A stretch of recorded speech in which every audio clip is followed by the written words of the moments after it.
ሰላም ቅዱሳን እንዴት ናችሁ? እኔ በጣም ደህና ነኝ። ቶሎ ብዬ ወደ ተነሳንበት ርዕስ ላይ እንሄዳለን። ርዕሱም እንዳያችሁት ነው፣ በዚህ ዘመን ሐዋርያት አሉ ወይ የሚል ነው። እንግዲህ ሰሞኑን የቃለ ሕይወት ቤተክርስቲያን በዚህ በሐዋርያትና በነቢያት ዙሪያ ላይ ያወጣቸው ማስታወቂያን ተከትሎ በጣም ብዙ ጩኸቶች እንደምታዩት አለ ሚዲያው ላይ።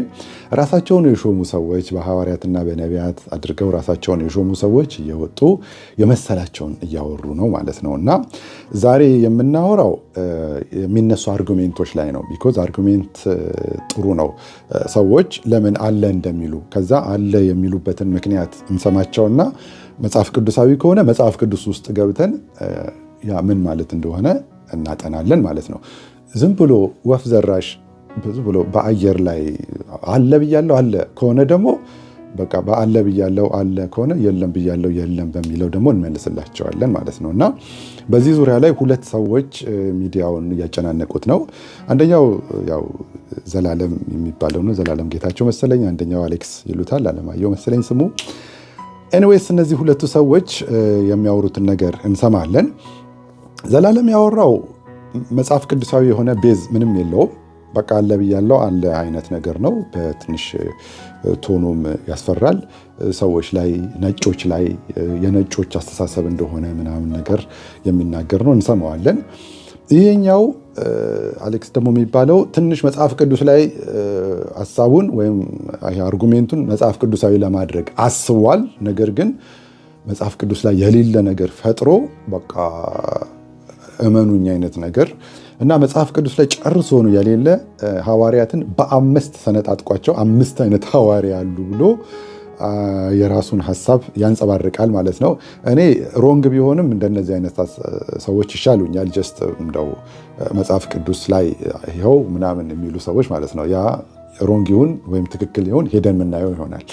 የዘላለምን መጀመሪያ እንስማውና ምንም ባዶ ነገር ስለሆነ እውቀትም የሌለው ነገር ስለሆነ እሱን ዝም ብለን ሰምተነው ለሱ ትንሽዬ መልስ ሰጥተነው ከዛ ወደሚቀጥለው ወንድማችን ደግሞ እንሄድና ዛሬ ዲቴል ባለፈው ማስተምር ያለው አክቹአሊ ኢቭን ቃለ ሕይወት ምናምን ከማውጣቷ በፊት እኛ አስተምረናል ስለ ሐዋርያት ምናምን አለ ወይ ብዬ እዚህ ቪዲዮ ላይ ያለላችሁ ቆይቷል ከተለቀቀ።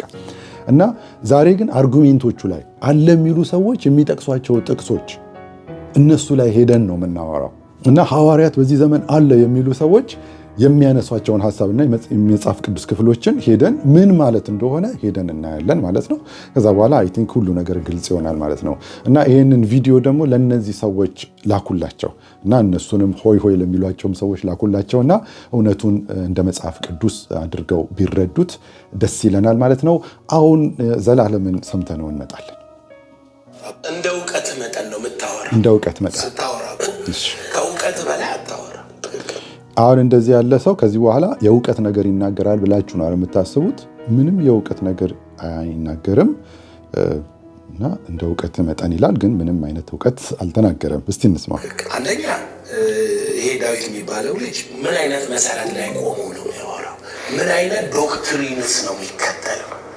ዳዊት እኮ የመንፈስ ቅዱስ እንቅስቃሴ ማያምን በቴዎሎጂ ስርዓት ውስጥ ከመንፈስ እንቅስቃሴ እምነት የሌላቸው በሐዋርያት ዘመን ታምርም ፈውስም ትንቢትም ሐዋርያ ጸጋም አልቋል ብሎ የሚያምን ሰው እኮ ነው። እንዲህ አይነት እምነት ያለው ሰው አስተያየት በዚህ ጸጋ ስለሚያምኑ በልሳን ስለሚጸልዩ ፈውስ ስለሚቀበሉ ሰዎች ቢያወራ ከራሱ ዶክትሪን አንጻር ተነስቶ ወይ ከሚከተለው ፈረንጅ ተነስቶ ነው የሚያወራው እንጂ የራሱንም ሐሳብ አይደለም የሚያወራው። ገባኝም ተረዳውም ብሎም አይደለም። እርግጠኛ ነኝ ስለማውቀውም ማለት ነው። ትምህርቱንም ሐሳቡንም አውቀዋለሁ። የኢትዮጵያ ውስጥ እውነት የሚባል የጀርመኖች እንትን ነበር፣ ይሄ መጽሐፍትና እንትን ሚኒስትሪ ነበር። ያንን ትምህርት እየተከተለ ነው የሚያወራው ልጁ። ስለዚህ እሱ የዚህ የመንፈስ ቅዱስ እንቅስቃሴን ከማይቀበሉ ወገን የተፈረጀ። ለምን አሰማው ብትለኝ ማን እንደሆነ ስለማውቅ ልሰማው አልችልም። እነኚህንም ቤተክርስቲያኖች ብትል በዛ ካታጎሪ ውስጥ ያሉ ናቸው። የመንፈስ ቅዱስ እንቅስቃሴ ማይቀበል እሺ እንግዲህ እንዳያችሁት ነው እንደ እውቀት መጠን ነው ብሎ እኔ እውቀት ሊናገር ነው ብዬ መጽሐፍ ቅዱስ ከፍቶ በቃ ሊያስረዳን ነው ብዬ ስጠብቅ ምንም የእውቀት ነገር አይናገርም ማለት ነው። ያነሳቸውን አንዳንድ ሀሳቦች ዝም ብለን እናያለን። እሺ በመጀመሪያ ደረጃ ዳዊት ፋሲልን ነው ያው የወረፈው ማለት ነው። የነጮችን አስተምሮ ነው የሚያስተምረው የሚል ነገር ነው የተናገረው። የነጮችን አስተምሮ ነው የሚያስተምረው የሚለውን ነገር አዎ ዳዊት ፋሲል የነጮችን አስተምሮ ነው የሚያስተምረው። አቤት ዳዊት ፋሲል እውነት ነው የነጮችን አስተምሮ ነው የሚያስተምረው። ምክንያቱም ሐዋርያው ጳውሎስ ነጭ ነው፣ ፈረንጅ ነው። ጴጥሮስ ፈረንጅ ነው፣ አበሻ አይደለም። 12ቱም ሐዋርያቶች ፈረንጆች ናቸው። ሙሉ መጽሐፍ ቅዱስን የጻፉ ሰዎች በሙሉ ፈረንጆች ናቸው፣ ነጮች ናቸው ማለት ነው። ስለዚህ የነጮችን አስተምሮ ነው የሚያስተምረው ወይ በከለርና በዘር አንጻር ከሆነ አዎ የነ ሐዋርያው ጳውሎስን ነው እንጂ መጽሐፍ ቅዱስን መቼም የጻፉት አበሾች አይደሉም፣ ነጮች ናቸው። አንድ ስለ ነጮች ካወራን በመጀመሪያ ደረጃ ጀርመኖችን ጠቅሷል። ማይ ፍሬንድ አንተ መጽሐፍ ቅዱሱ ከለሩ እንኳን ምን መሆኑን ሳታውቅ ጀርመኖች የዛሬ 500 ዓመት ማርቲን ሉተር ከካቶሊክ ወጥተው መጽሐፍ ቅዱስን ከላቲን ይመስለኛል ላቲን ህዝቡ በማይሰማው ቋንቋ ነበረ ያው የሚጮሁበት። አሁንም በላቲን ነው የሚያወሩት አክቹዋሊ ልክ ኢትዮጵያ ውስጥ ግዕዝ እንደሚያወሩት ማለት ነው። እና ህዝቡ አያውቅም፣ ግዕዝ ነው። ህዝብ በማያውቀው ቋንቋ ራሱ ማገልገል ግራ ነው የሚገባው። ለማንኛውም ከሱ ወደ ጀርመንኛ ተርጉሞላቸው ጀርመኖች የዛሬ 500 ዓመት አካባቢ ጀርመኖች በገዛ ቋንቋቸው መጽሐፍ ቅዱስን ማንበብ የጀመሩ ስኮላሮች ናቸው። ለእውቀት ያክል ሰው በእውቀቱ ልክ ነው የሚያወራው ካልክ ማለት ነው። እና ነጮች መጽሐፍ ቅዱስን ማንበብ የጀመሩት የዛሬ 500 ዓመት ነው እያልኩህ ነው። እንግሊዝኛ ተናጋሪ ደግሞ ነጮች ኪንግ ጄምሱን እንኳን ብናይ በ1611 ነው ያለቀው። ማለት የዛሬ 400 ምናምን ዓመት አካባቢ እንግሊዝኛ ተናጋሪ ሀገሮች በሙሉ መጽሐፍ ቅዱስ ማንበብ ጀምረዋል። እኛ በቋንቋችን በአማርኛ በምናምን እንኳን ማንበብ የጀመርነው 100 ዓመት አይሞላንም። ኦኬ ከግዕዙ ኃይለሥላሴ መሰሉኝ መጀመሪያ ወደ አማርኛ ያስተረጎሙት 100 ዓመትም አይሞላውም። ስለዚህ ነጮችን ስለ ቴዎሎጂ መናገር ማለት በጣም ያሳፍራል ማለት ነው። አንተ መቼ ዕለት መጽሐፍ ቅዱስ ማንበብ ጀመረህ? ኦኬ ስለዚህ ነጮች የምትለውን ነገር እዛው አቁሞ ኦልራይት። ሌላው ደግሞ ያው መጽሐፍ ቅዱስን የጻፉት ነጮች ናቸው። አሁን ነጮች ናቸው። በቃ አለቀ። ሀበሾች አይደሉ መጽሐፍ ቅዱስን የጻፉት። ስለዚህ ዳዊት ፋሲል የሚያወራው ነጮች የጻፉትን ማለት እነ ሐዋርያው ጳውሎስ እነ ጴጥሮስ የጻፉትን መጽሐፍ ነው የሚያወራው። የሚያወራውን ነገር በሙሉ መጽሐፍ ላይ ያስደገፈ ነው የሚያወራው እንጂ ዝም ብሎ አየር ላይ የሚያወራ ሰው አይደለም ማለት ነው። ሌላው የወረፈው ራሷ ቃለ ሕይወትን ቤተክርስቲያንን ነው። ቃለ ሕይወትን ቤተክርስቲያን የጸጋ ስጦታን አትቀበልም። በጣም ነው የሚያስቀው። እንዴት ነው ቃለ ሕይወት ቤተክርስቲያን የጸጋ ስጦታ አትቀበለው? ይሄ በጣም ይሄ ዝም ብሎ ነጭ ውሸት ማለት ነው። ዝም ብሎ ድርቅ ያለ ነው። ዳዊት ፋሲልም በጸጋ ስጦታዎች አያምንም። ራሱ እኮ አስተማሪ ነው ዳዊት ፋሲል። አስተማሪነት ደግሞ ጸጋ ነው። ስለ ጸጋ ስጦታ ደግሞ ለዳዊት ፋሲል መናገርም ትንሽ ያሳፍራል ማለት ነው። ስለዚህ ይሄ ዝም ብሎ ባዶ የሆነ ነገር ነው ማለት ነው። እያልን ያለ ነው ሐዋርያት በዚህ ዘመን የሉም ነው እያልን ያለ ነው። ባለስልጣን ሐዋርያት የሉም፣ ባለስልጣን ነቢያትም የሉም። ኦኬ እና ስለ ነቢያቶች ነው ገረፍ አድርገነዋል። አክቹዋሊ አሁን ባለችው ቤተክርስቲያን ውስጥም ነቢያቶች አሉ። ኦኬ ነቢያት አንድ ወይ ሁለት ሆነው ይናገሩ፣ ሌሎቹ ይለዩአቸው ይላል። ቤተክርስቲያን ውስጥ አሉ። ብዙ አልገባበትም ስለ ነቢያት ዳዊት ፋሲል በጣም ብዙ ያስተማረው ስላለ እዛ ውስጥ ገብታችሁ ብትማሩ ሪኮሜንድ አደርጋቸዋለሁ። ለማንኛውም ነቢያቶች አሁን ላይ አሁን እንዳሉት ይሄ ኦሬንጅ ሱፍ ለብሰው ይሄ ዝም ብለው ከረቫት እንደዚህ አንጠልጥለው የሚዞሩ አይነት በቤት የሚንቀሳቀሱ የእንትና ቸርች የነብይ እንትና ቸርች የሚባሉ አይነት ነቢያቶች ሳይሆኑ ነቢያቶች በመጀመሪያው ቤተክርስቲያን ውስጥ አሉ። ቤተክርስቲያን እንደ ማንኛውም አገልጋይ አሉ። የሆነ መልእክት ጊዜያዊ መልእክት ሲመጣላቸው ቆመው ይናገራሉ። ሌሎች ይለዩቸዋል። የባይብል ነው ወይ የሚያወሩት ወይ እየዘባረቁ ነው ወይስ ኢንፎርሜሽን ሰምተው ነው ምናምን ይለዩቸው ይላል ቃሉ። ይኸው ይለዩቸው ይላል። በቃ ይናገራሉ። ሲዘባረቁ ቁጭ በል ይባላሉ። እኔ ባለሁበት እንኳን ዘመን ድሮ ኢትዮጵያ ውስጥ ዝም ብሎ ብድግ ብለው አንድ ሰው ሲናገር አተ ቁጭ በል ምናምን ነገር ይባላል። ከዛ ደግሞ መናገር ደግሞ ያለባቸው ደግሞ ሲሆን ቤተክርስቲያን ሽማግሌዎች በደንብ እያዩቸው እያጤኗቸው እየለዩቸው ይናገራሉ ማለት ነው። ስለዚህ ድሮ ቤተክርስቲያን ውስጥ ነቢያቶች አሉ። አሁን ቤተክርስቲያን ናት ነቢያቶች ውስጥ ያለችው። ኦኬ ይሄ በጣም ያው ተገላቢጦች ማለት ነው። እና የነብይ ከሌ ቸርች የሚባል መጽሐፍ ቅዱስ ውስጥ የለም። 1 አውሮፓ ውስጥ የለም። 2 በአሜሪካም የለም። በቃ የት ነው ያለው? አፍሪካ። የእንትና ቸርች የሚባል የለም። እዚህ አሁን እኔ ባለሁበት ማአት አይነት ዜጎች ቸርች አለ። የእንትና ቸርች የሚባል የለም። የነብይ ከሌ ቸርች የሚባል የለም።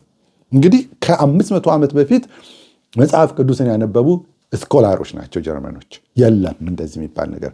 አሜሪካ የለም። አፍሪካ አለ። በቃ ይሄ ነው። ስለዚህ አፍሪካን ጎስፕል ከአፍሪካ የመጣ አስተሳሰብና እንትን ነው እንጂ መጽሐፍ ቅዱሳዊ አይደለም ማለት ነው። ዳዊት ፋሲልም ሆነ ቃለ ሕይወት ቤተክርስቲያን በጸጋ ስጦታዎች ያምናሉ። የማያምኑት ነገር ቢኖር ግን በአሁን ሰዓት ሐዋርያትና ነቢያትን አድርገን እንደዚህ የምንሾምበት ምንም አይነት ምክንያት የለንም። በቃ መልእክት ያለው የትንቢት ስጦታ ያለው ካለ እሱ ቸርች ውስጥ ፕሮግራም እየተደረገ ያለ መልእክት ከመጣለት መናገር ይችላል።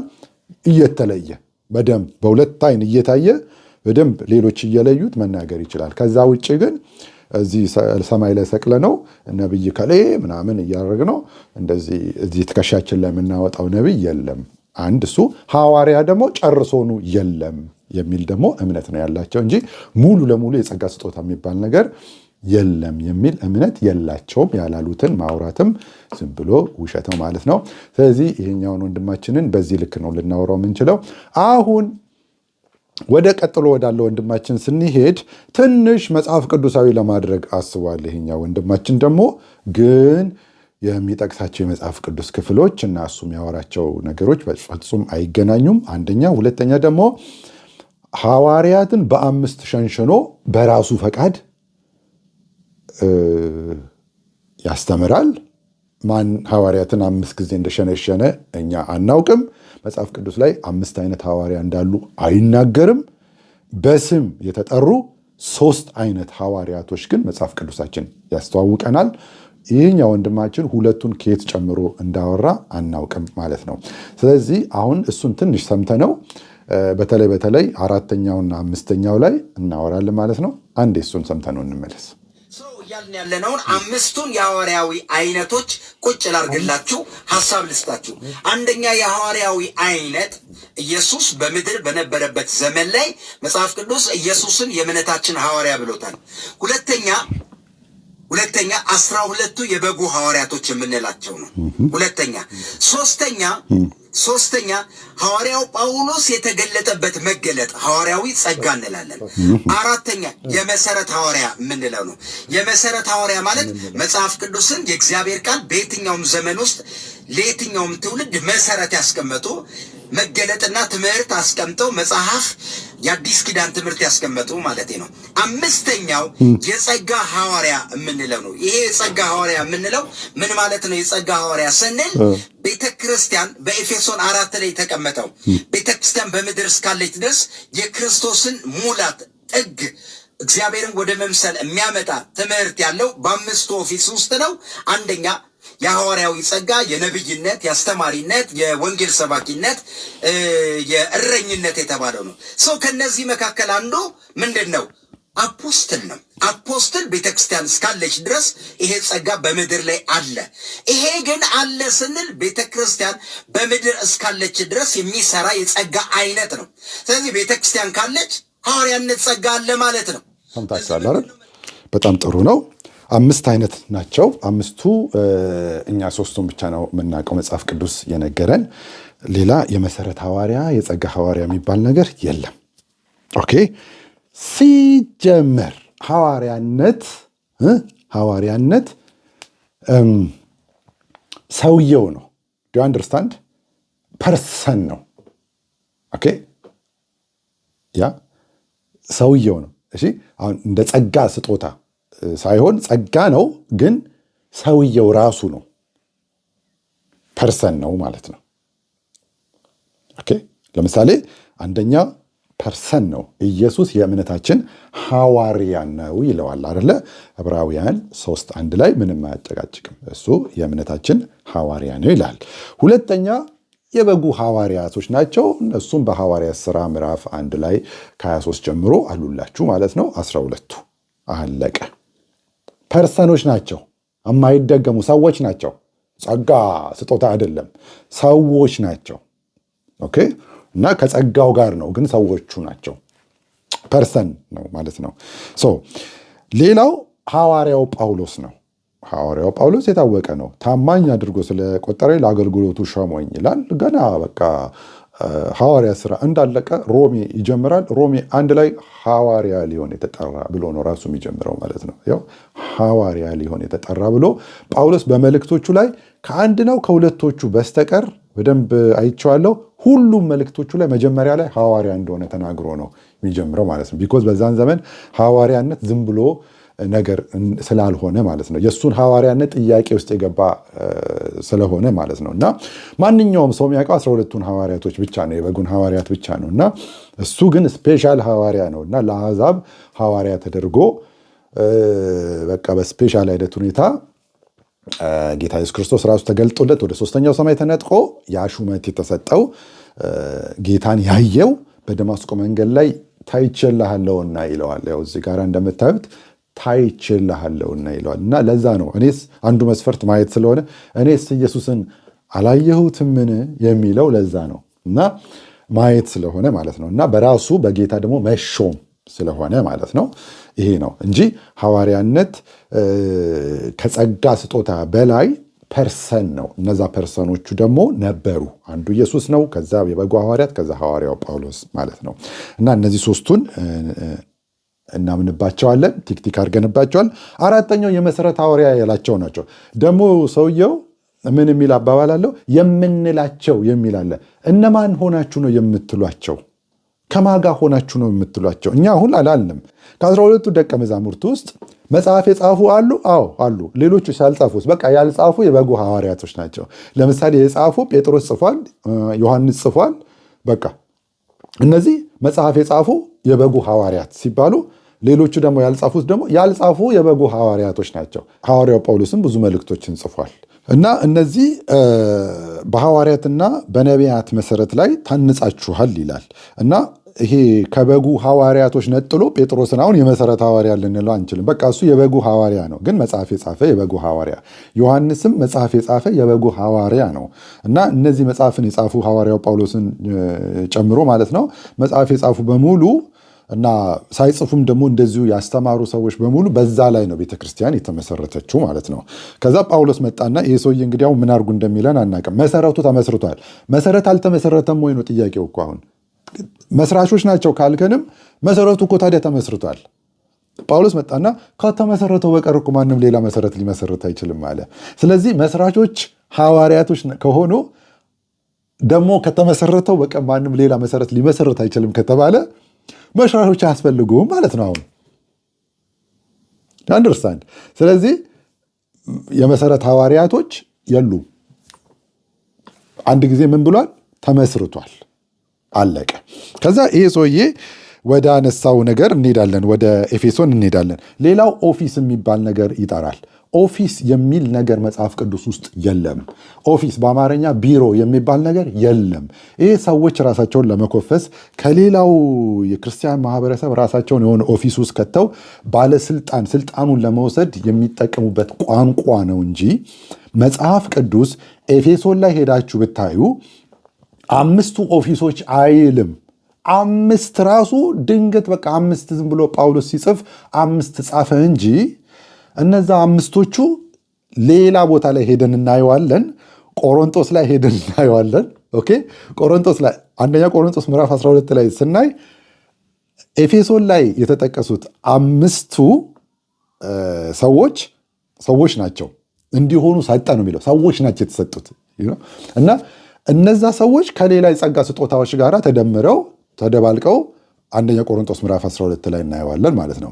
ስለዚህ ልክ የሆነ ጳውሎስ ኤፌሶን 4:11 ላይ መጥቶ 5 ኦፊስ ብቻ ብሎ የጻፈ ይመስል እንደዚህ ነበረ የሚባለው። እንደሱ ከሆነ እኮ ወደ ላይ በወጣ ጊዜ ምርኮ ማረከ፣ 5ቱን ኦፊሶች ለቤተ ክርስቲያን ሰጠ ነበረ መባል የነበረበት።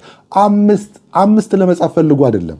እኔ አሁን ለምሳሌ የኢትዮጵያ መሪዎችን ዶክተር አብይ፣ ከዛ መለስ ዜናዊ፣ ከዛ ለምሳሌ ከዛ መንግስቱ ኃይለማርያም እንደዚህ ብል የኢትዮጵያ መሪዎች 3 ነው የጠቀስኩት። 3 ብቻ ናቸው እንዴ? አይደሉም። በቃ ሌላውን ደክሞኝ ነው ወይም ረስቸው ነው ያልጠቀስኩት እንጂ ጳውሎስ እዚህ ኤፌሶን ላይ መጥቶ የግድ የሆነ 5 ኦፊስ ምናምን ነገር ለማለት ፈልጎ አይደለም። ኦፊስ አይልም መጽሐፍ ቅዱስ። ኦፊስ የሚባል ነገር የለም። አሁን በጣም የሚገርም ነገር ልንገራችሁ። ኤፌሶን ላይ የተጠቀሱት ሰዎች 5ቱ ስጦታዎች አሉ። ከዛ ከ5ቱ ጋራ ሌሎች እንደውም ከ5ቱን ደግሞ ትቶ ሌሎች ደግሞ ደባልቆ አንደኛ ቆሮንቶስ ምዕራፍ 12 ላይ ይናገራል። አሁን ቀጥታ ኤፌሶን ምዕራፍ 4 ቁጥር 11 ላይ እንሂድ። እርሱ አንዳንዶቹን ሐዋርያት፣ ተመልከት፣ አንዳንዶች እያለ ነው ራሱ የሚያወራው እንጂ ስለ 5 ነገር ማውራትን ፈልጎም አይደለም። አክቹዋሊ 5 ኦፊስ የሚባል ነገር የለም እዚህ ውስጥ።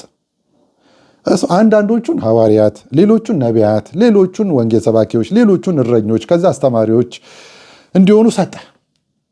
ደከመው፣ በቃ እዚህ ጋር ደከመው። 5 ነው በቃ ለማለት ፈልጎ አይደለም። እንዳልሆነ የምታውቁት ደግሞ አሁን ቶሎ ብለን ወደ አንደኛ ቆሮንቶስ ምዕራፍ 12 እንሂድ። ሉክ አንደኛ ቆሮንቶስ ምዕራፍ 12 ላይ እነዚህ ስጦታዎች ከሌሎች ጋር ተደባልቀው ይታያሉ። 5 ብቻ ቢሆኑ ኖሮ አይደባለቁም ነበረ፣ ግን ተደባልቀው ይታያሉ ማለት ነው። አንደኛ ቆሮንቶስ ምዕራፍ 12 ከቁጥር 28 ጀምሮ እንየው። ቁጥር 28 እግዚአብሔርም በቤተ ክርስቲያን አንዳንዶቹን አስቀድመው ሐዋርያት፣ ተመልከት፣ ሐዋርያት፣ ሁለተኛም ነቢያት 2 በል፣ ሶስተኛም አስተማሪዎች 3 በል፣ ቀጥሎ ታምራት ማድረግ ብሎ ሌላ ያስገባበታል ማለት ነው። ስለዚህ ኤፌሶን ላይ ስለ 5 ነገር ለመጻፍ ፈልጎ አይደለም። አዮ ታምራት ማድረግን እዚህ ጋር ቀላቀለበት። እዛ ደክሞት ነው ወይም ታምራት ማድረግን ረስቶት ነው እንጂ እዚህ ጋር ደግሞ አስገባው ራሱ ጳውሎስ ታምራት ማድረግን፣ ቀጥሎም የፈውስ ስጦታን ኤፌሶን ላይ የረሳውን እዚህ ጋር አስገባው። አንደርስታንድ ዋት አይ ሚን እንጂ 5 ኦፊስ ለመጻፍ ፈልጎ አይደለም። ማይ ፍሬንድ ብሩ ብታወሩት።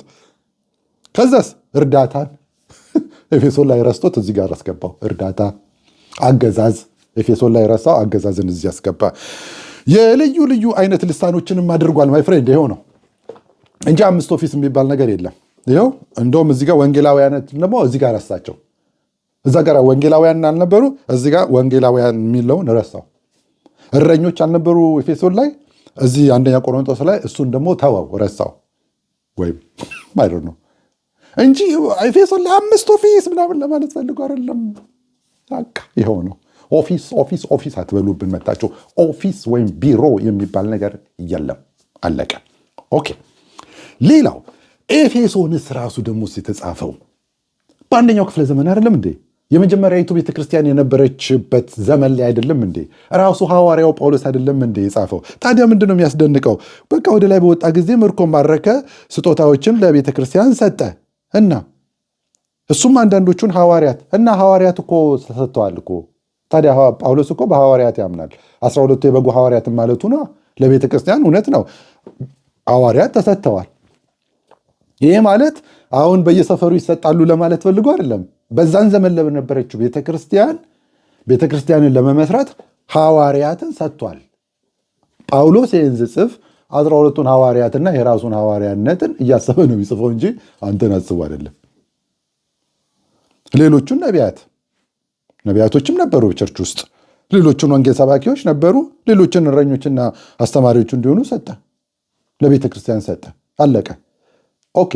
አሁን ሐዋርያቶቹ ጋር ግን ስንመጣ ከተመሰረተው በቀር መሰረትን ሊመሰረት አይችልም። በቃ መጽሐፍን ለመጻፍ በራሱ በኢየሱስ ክርስቶስ መሾም፣ በሁሉም አብያተ ክርስቲያናት ውስጥ ደግሞ አውቶሪቲ ያላቸው ናቸው እንጂ አሁን ቁንጽል ብለው አሁን እንዳሉት ሰፈራችን እንዳሉት ጎረምሶች አንድ ቤተክርስቲያን ውስጥ ብቻ አይደሉም። ዋናዎቹ ሐዋርያቶች በሁሉም አብያተ ክርስቲያናት ውስጥ ስልጣን አላቸው። በኤፌሶንም፣ በቆሮንቶስም፣ በኢየሩሳሌምም በሁሉም ባለች ውስጥ ስልጣን አላቸው ማለት ነው። ኦኬ። እና በራሱ በኢየሱስ ክርስቶስ ነው የሚሾሙት።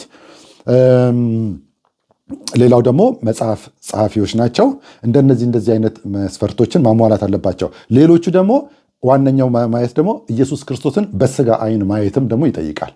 ይሄ ነው ማለት ነው። ስለዚህ ሐዋርያቶች በዚህ አይነት ሁኔታ ነው የሚሾሙት። ሹመቱ ደግሞ በቤተክርስቲያን ሽማግሌዎች ሳይሆን የአሁኖቹን ማን እንደሾማቸውም እኮ አይታወቅም።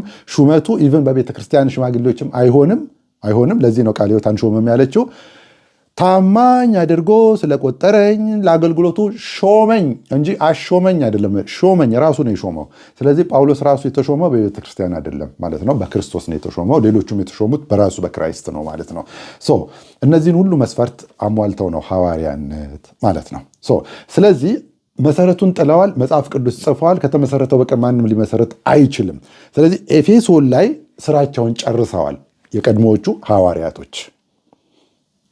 ሐዋርያቶች አሁን አሉ ወይ? አዎ አሉ። ምን ላይ? መጽሐፍ ቅዱሳችን ላይ አሉ። ትምህርታቸው አለ። አሁን ቤተክርስቲያን በእነሱ ትምህርት ተዳደራለች። በእነሱ ጸጋ ነው የምናገለግለው። የእነሱ ጸጋ ተጠቃሚዎች ነን። እነሱ ባስተማሩት ትምህርት ላይ ቆመን ነው አሁንም የምናስተምረው። ስለዚህ ትምህርታቸው አለ። አዎ በቃ በአካል አያስፈልጉም። ለምን? በቃ ትምህርታቸው ካለ እነሱ ምን ይሰራሉ?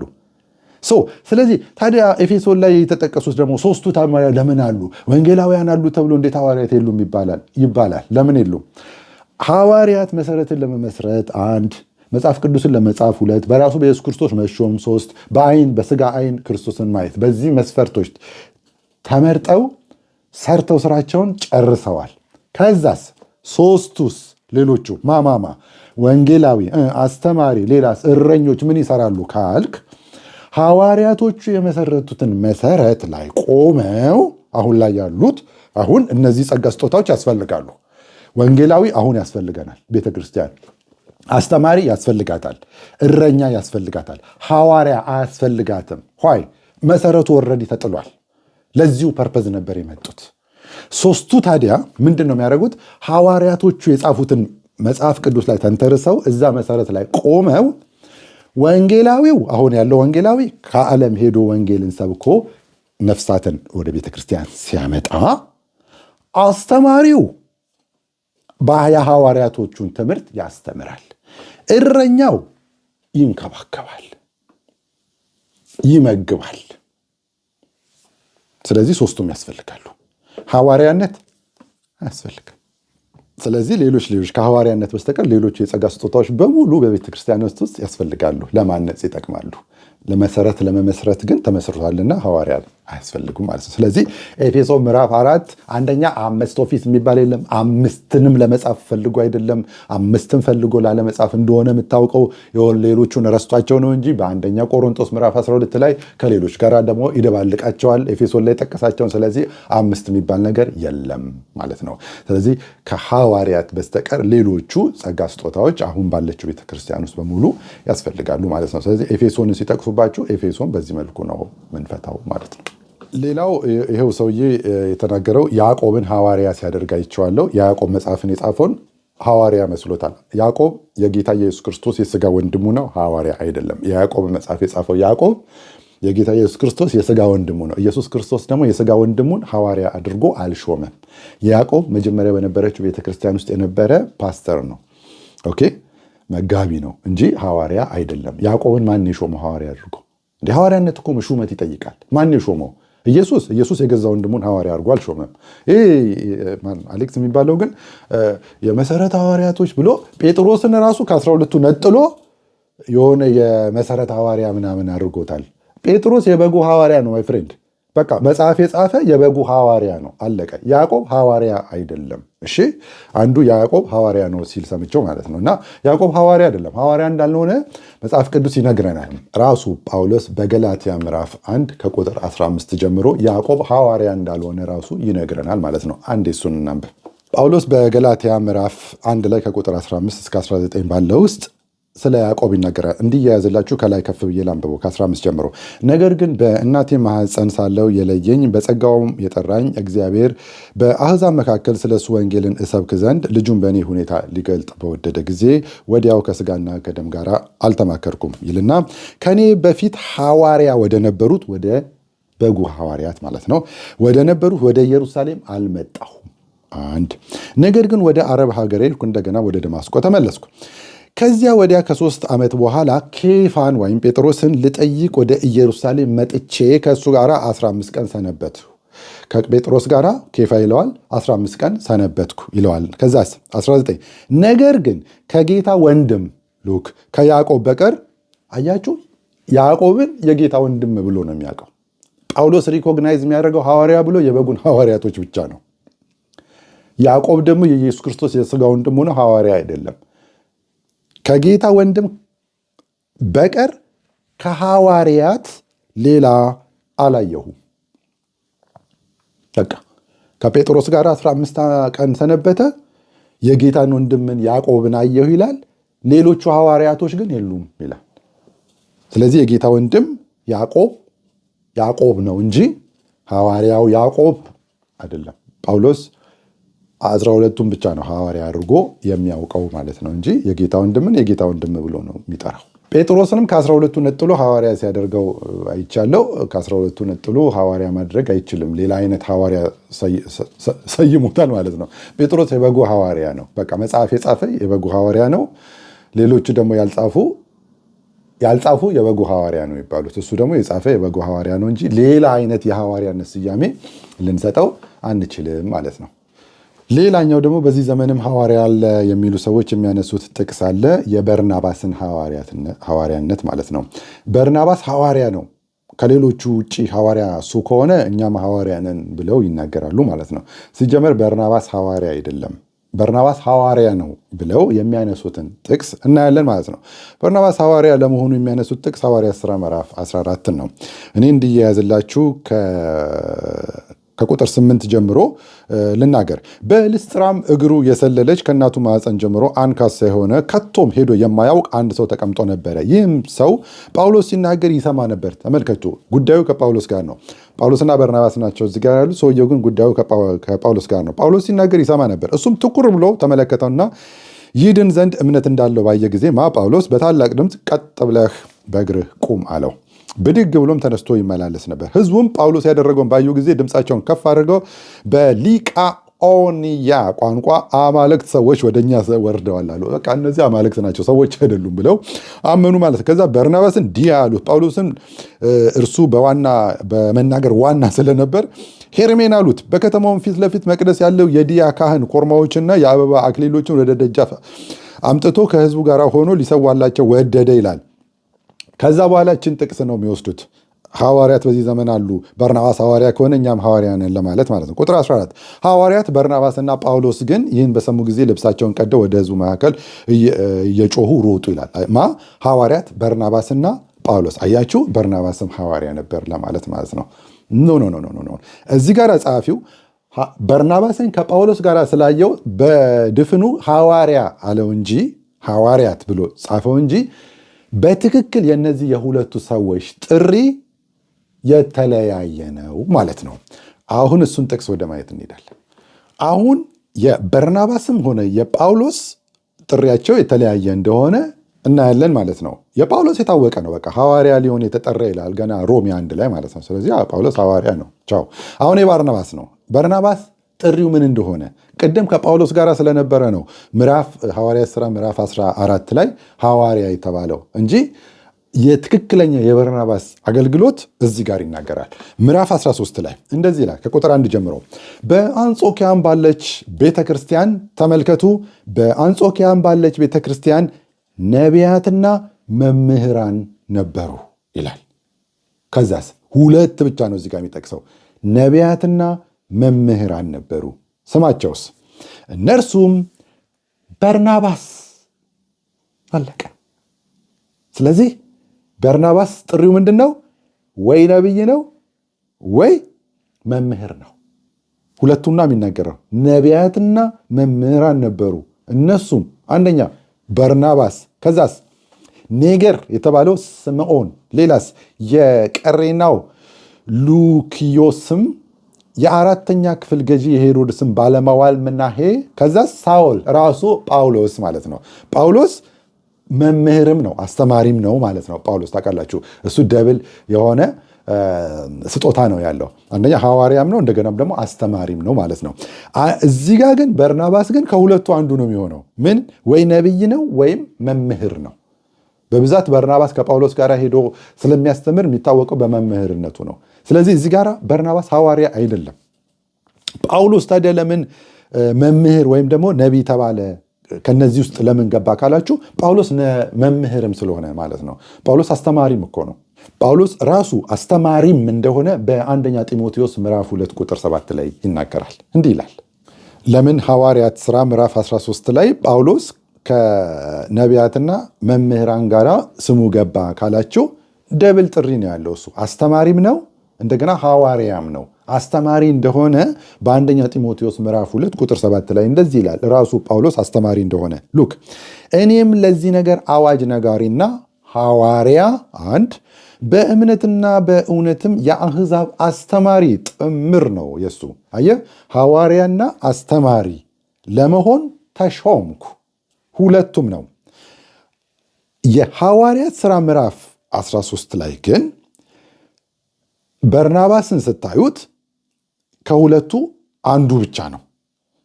ነቢያትና መምህራን ነበሩ በአንጾኪያ ባለች ቤተክርስቲያን፣ እነርሱም በርናባስ ይላል። ስለዚህ በርናባስ ከሁለቱ አንዱ ብቻ ነው። ወይ መምህር ነው ወይ ነቢይ ነው። ጳውሎስ ለምን ገባ? ጳውሎስ አስተማሪም ስለሆነ። ስለዚህ በርናባስ ሐዋርያ አይደለም። በስተመጨረሻም በአሁን ሰዓት አፍሪካ ሀገርም ያሉ የሆኑ ኢትዮጵያ ያሉ የራሳቸውን ሐዋርያ አድርገው ምናምን ለሾሙ ሰዎች መጽሐፍ ቅዱሳዊ የሆነ ማስጠንቀቂያ። ኢየሱስ ክርስቶስ ራሱ በዮሐንስ ራእይ ላይ ተገልጦለት ለዮሐንስ ለበጉ ሐዋርያ ለዮሐንስ ምዕራፍ 2 ቁጥር 1 ላይ እንደዚህ ይላል።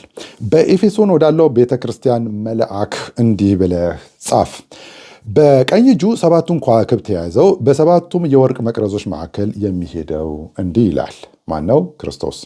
2 ስራንና ድካምህን ትዕግስትህንም አውቃለሁ፣ ክፉዎችንም ልትታገስ እንዳትችል እንዲሁም ሳይሆኑ ሐዋርያንን የሚሉ መርምረህ ሐሰተኞች ሆነው እንዳገኘሃቸው አውቃለሁ። ድሮም ነበሩ። አሁን እንጣጥ እንደሚሉት በመጀመሪያዋን ቤተክርስቲያን በኤፌሶን ባለችው ቤተክርስቲያን ሐዋርያ ሳይሆኑ ሐዋርያንን የሚሉ ነበሩ። አያችሁ፣ ሳይሆኑ ሐዋርያንን የሚሉትን መርምረህ ሐሰተኞች ሆነው እንዳገኘሃቸው አውቃለሁ። ስለዚህ አፕሪሼት ነው የሚደረገው። ታግሰህማል፣ ስለ ስሜ ብለህ ጸንተህ አልደከምክም። ዳሩ ግን የምነቅፍብህ ነገር አለኝ፣ የቀድሞ ፍቅርን ትተሃል ይለውና ፍቅሩን መተውን ደግሞ ይነግረዋል ማለት ነው። አፕሪሼት የሚያደርገው ግን ሐዋርያ ሳይሆኑ ሐዋርያንን የሚሉትን መርምረህ ሐሰተኞች ሆነው እንዳገኘሃቸው አውቃለሁ። ስለዚህ የቃለ ሕይወት ቤተክርስቲያን ሐዋርያ ሳይሆኑ ሐዋርያንን የሚሉትን መርምራ ሐሰተኞች መሆናቸውን አውቃ ሐሰተኞች ናቸው ማለቷ የሚያስብል ነው ማለት ነው። ከጌታ ከኢየሱስ ክርስቶስ ዘንድ የሚያስመሰግን ነው ማለት ነው። ስለዚህ እንደ ድሮ አሁንም በመጀመሪያ ቤተክርስቲያንም ሐዋርያ ሳይሆኑ ሐዋርያንን የሚሉ ነበሩ። አሁንም ሐዋርያ ሳይሆኑ ሐዋርያንን የሚሉ አሉ ማለት ነው። ኢየሱስ ክርስቶስ እንደዚህ ሲሪየስሊ የተናገረበት ነገር ነው። አሁን በየሰፈሩ የአፍሪካ ሀገራት ጋና ገለመሌ ምናምን ውስጥ ያሉ ሐዋርያንን የሚሉ አፍሪካ ውስጥ ያሉ ኢትዮጵያ ውስጥ ያሉ እነዚህ ኦሬንጅ ቀይ ምናምን ሱፍ እየለበሱ ምናምን ቡር የሚሉ ሰዎች ሐዋርያቶች አይደሉም ማለት ነው። ማንም አልሾማቸውም። ሹመት ያስፈልጋል። አንድ ሹመቱም ከጌታ ከኢየሱስ ክርስቶስ ከራሱ መሆን አለበት። ሌላው ደግሞ ኢየሱስ ክርስቶስን በስጋ አይን ማየት ይጠይቃል። ሌላኛው ደግሞ መሰረት መመስረት ወይ መጽሐፍ ቅዱስን መጻፍ ይጠይቃል። እንደዚህ ያሉ መስፈርቶች አሉ። አንዱም ጋም አትደርሱም። ስለዚህ ሐዋርያቶች በዚህ ዘመን በድጋሚ የሉ። ኢየሱስ ክርስቶስ ዮሐንስ ራእይ ላይ ሐዋርያ ሳይሆኑ ሐዋርያንን የሚሉትን መርምረህ ሐሰተኞች እንደሆኑ እንዳገኛቸው አውቃለሁ እንዳለ ሐሰተኛ መሆናቸውን አውቃቸው እንድትርቋቸው እናሳስባለን ማለት ነው። ስለዚህ ሐዋርያ የሚባል ነገር የለም። ካራቃቸዋቸው ዩ አር አጌንስት ክራይስት፣ የክርስቶስ ተቃዋሚዎች ናችሁ ማለት ነው። የመጽሐፍ ቅዱስ ተቃዋሚዎች ናችሁ ማለት ነው። እንደዚህ በመጽሐፍ ቅዱስ ድብና አድርገን እያስተማርናችሁ ይህንን ረግጣችሁ እንዲህ ነን እያሉ የራሳቸውን የሚኮፍሱ ሰዎች አካባቢ የምትገኙ ሰዎች እኛን አይደለም የምትቃወሙት፣ መጽሐፍ ቅዱሱን ነው የምትቃወሙት። ዶክትሪንን ነው የምትጥሱት።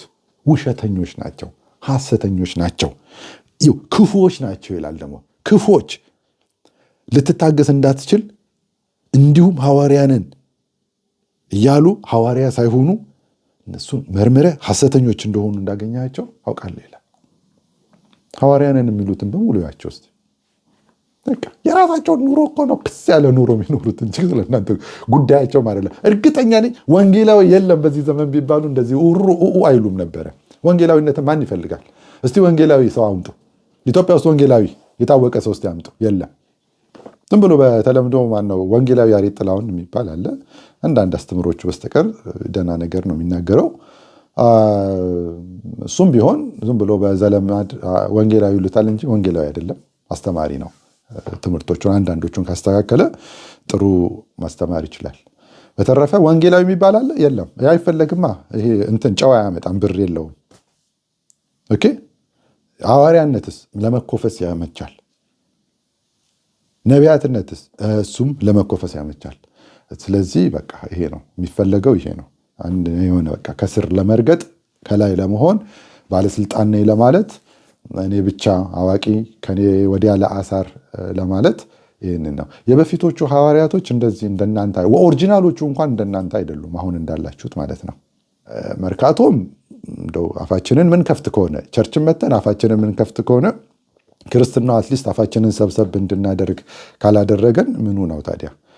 ስለዚህ አንደኛው የዘላለም የሚባለው በጣም በድንፍላት ነው የሚናገረው፣ በትዕቢት ነው የሚናገረው። እንደሱ አያዋጣም። አሁን ኢትዮጵያ ውስጥ እንደሱ አያዋጣም። ይሄን ቡር እሱ ሁሉም ይችልበታል። ኦኬ። ስለዚህ ካልም ዳውን ሜን። ስለዚህ የለም በቃ በእውቀት ነው። እውቀት ከፈለጋችሁ ኑ አውሩ። ጠቅሰን ነው የምናወራው። ባይብልን ጠቅሰን ነው የምናወራው።